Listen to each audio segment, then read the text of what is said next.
when feminism was about equality. Some old white people in this video, so hopefully nobody's triggered by it.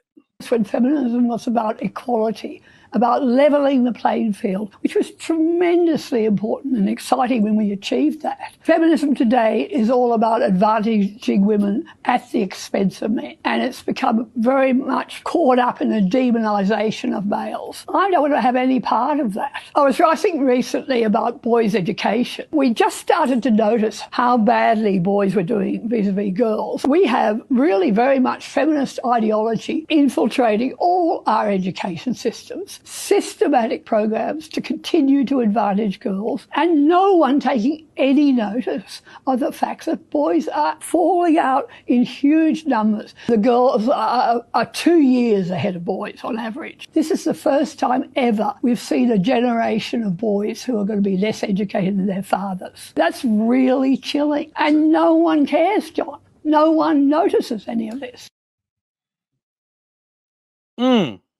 That's heavy. All right, y'all. Anybody could jump in. What are your thoughts? I didn't even understand what she was saying. I know. Well, I understood what she was saying. So basically, she's saying that when the feminist movement first started out, it was about equality, women having the equal rights of men. And what she's saying is now with the feminism, it's about the demonization of males and putting men down and advantaging, basically taking advantage and putting women in a place of advantage over men.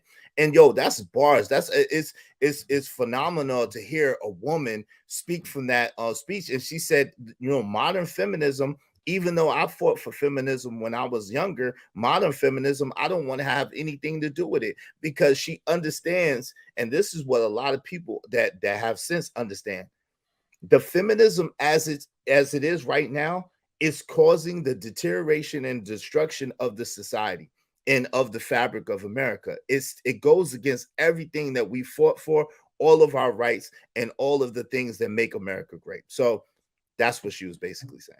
Very well said. All right. Anybody else?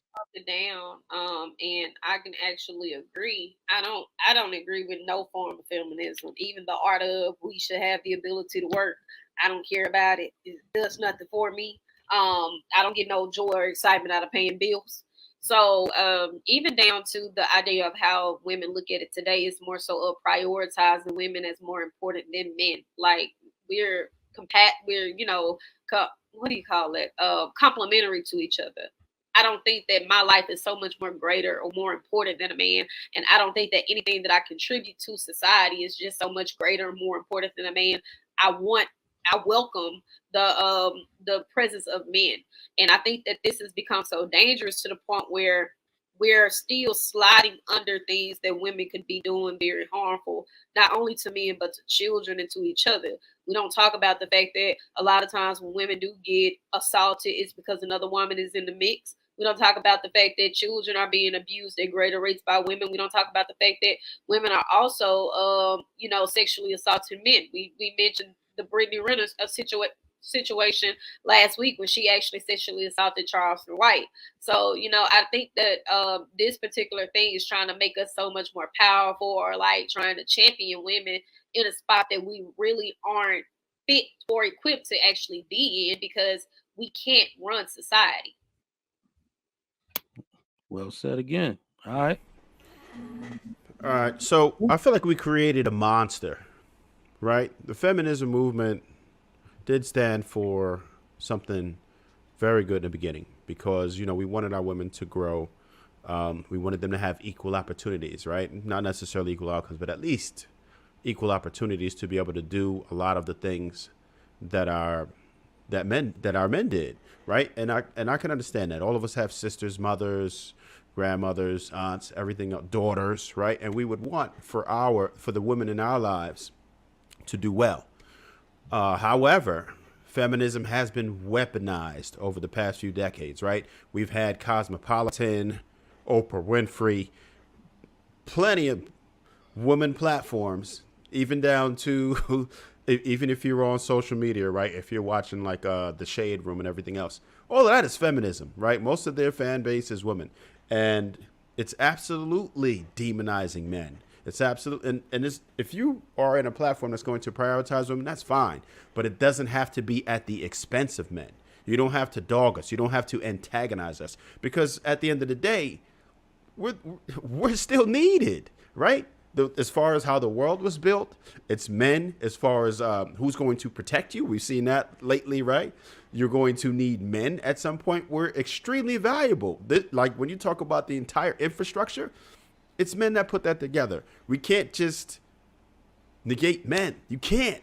We're very necessary to the equation.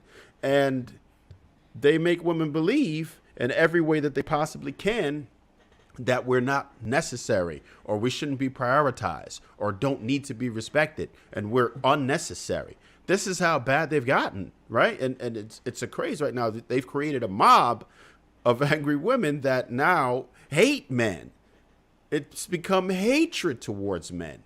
And it's disgusting to see how bad it's gotten. Fortunately now, more people pay attention to streaming, internet. It's not controlled by the mainstream media as much anymore. Millennials on down don't give a damn about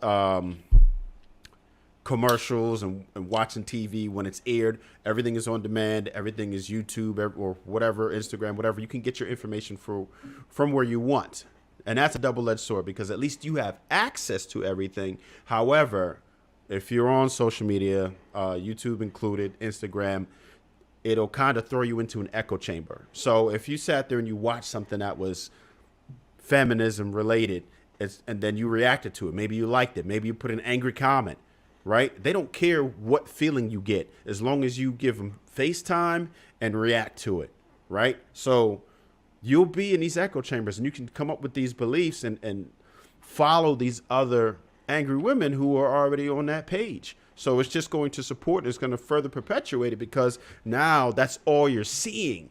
That's all you're seeing. So you can't even get out of that mindset, because you're not exposed to anything else, because all you see is, oh, men are bad. Men are bad. Look at what this one did. Look at what that one did.